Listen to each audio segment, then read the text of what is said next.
All right, welcome everybody to our NAT meeting, follow-up on the data analysis systems. You have in your hands a protocol of how the meeting is going to go about today. But before we get started, let me, if I may get a timekeeper. Ms. Shakir, I see you have an iPhone. And put 25 minutes on your phone so we can track time. And do I have a recorder? Paul? Yes. Okay, we'll do the recorder. All right, awesome. So what we're going to do with the protocols, we want to go around the team and get some feedback in terms of the action steps that we took this week to address the lower critiques from the last interim assessments. And we want to record some of the feedback in terms of what's working and what's not. Everybody should be able to speak out. It's non-judgmental. We just want to put ideas on there first. And after the brainstorm part, we'll do some reflection. And then identify some action steps to move forward and implement during the next week. All right. So we're going to start, I guess, clockwise with Ms. Harrington. Okay. Two of the low SCs that we talked about from our second common assessment, 7.8C, which was talking about solving our application problems in art and architecture, as well as 7.9A, which has to deal with perimeter and circumference. How I addressed it with the students, when the students came to tutoring, I made sure these were some of the SCs we went over. I allowed the students to work on the board as well as the smaller boards, and we went through solving some of the application problems in packets. Also, what I noticed in tutoring, some of the students still don't understand when they have the area formula, pi is equal r squared, they're still trying to put that 2 in there and multiply instead of multiplying r times r. So I've tried to address it through tutoring and also in some of the bell ringers that I put up on the board. Okay. What sort of things are you doing, Molina? That's so funny. I am actually noticing that same thing where they are multiplying it by 2, the radius. They're multiplying it by 2 instead of squaring it. I am also targeting those SEs during tutoring. The ones that are coming to tutoring actually did particularly low on those SEs, so I'm doing that and You're saying that the ones that are being tutored, they were the low ones from the test? Yes. So the ones that they have coming to tutoring did really low on those particular SEs. So we're targeting the ones that need the help, basically. Yes. Okay. What about yourself?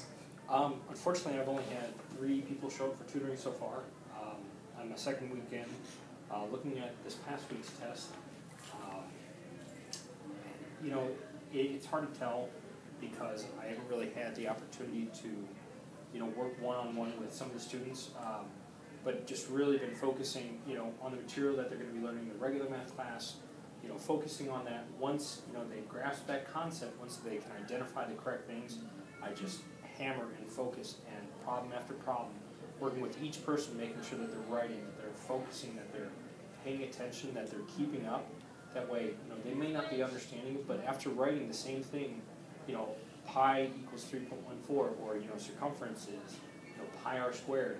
If they write that 100 times, they will get it. You know, they might not memorize it the first time, but it will register. You know, they're going to wake up in the middle of the night and say, you know, circumference is pi r squared. They will get it. So yesterday, with my 8th period, I ended up starting to make flashcards. Just simple, you know, everything up to 12, and then a couple more I did 13 and 14. So we're probably going to be doing that for about 5 minutes at the end of each class, just to really focus on that because there's still a lot of students that struggle. Sorry that I took That's okay. We're going to be talking about a little bit about routines. We're doing something with 8th grade, which is very similar. Okay. All right, that's right. I've used some Bellworks to address it, and then also in my AP classes I'm addressing it. And I noticed that they are actually forgetting to multiply by pi some because they won't write the formula down, and so they'll forget parts of the formula. So I've been really stressing to write down the formula. If you struggle, write it down so you make sure you're getting every single part of that formula, substituting in what you know.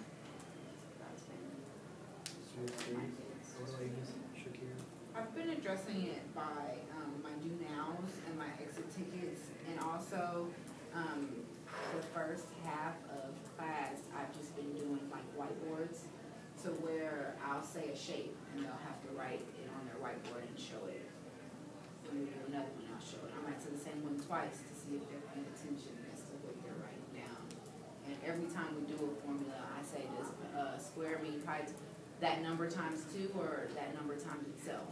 Some people still say, like they say, times 2 or, oh, no, times itself. So I just try to get them to repeat and say what they're doing so that they're conscious. And like Mr.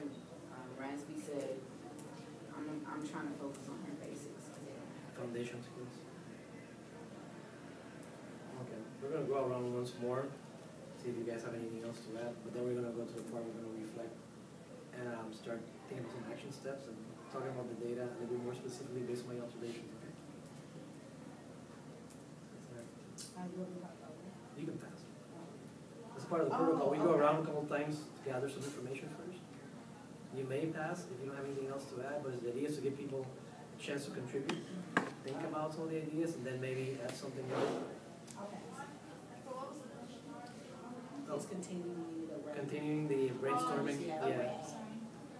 Sorry. Just specifically on finding area, I did a exit ticket yesterday with with all my classes, but fourth period, which is my inclusion class, did horrible on composite figures, and I think maybe 3 people had it wrong. So I'm gonna do another one probably tomorrow. So composite figures. Is that an issue when you class composite figures? I've touched on it a little bit, but I've really been focusing on the concepts leading up to ACP.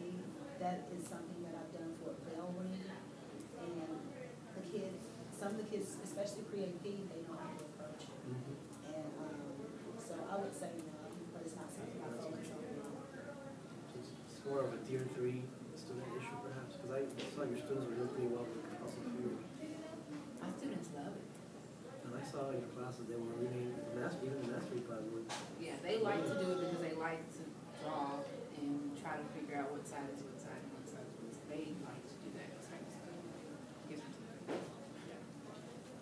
And yet, if I may add, when I look at the composite figure data from the last test, I think it's only one there was problem. only one problem. It was only one problem, and it was a 3-step problem, so they might have done that. They might have not. Okay, It's a combination of do we 9A and 8C. In the brainstorming part, we concur that the problem with that one problem that was the SC, the composite figure, it was the 3-step problem.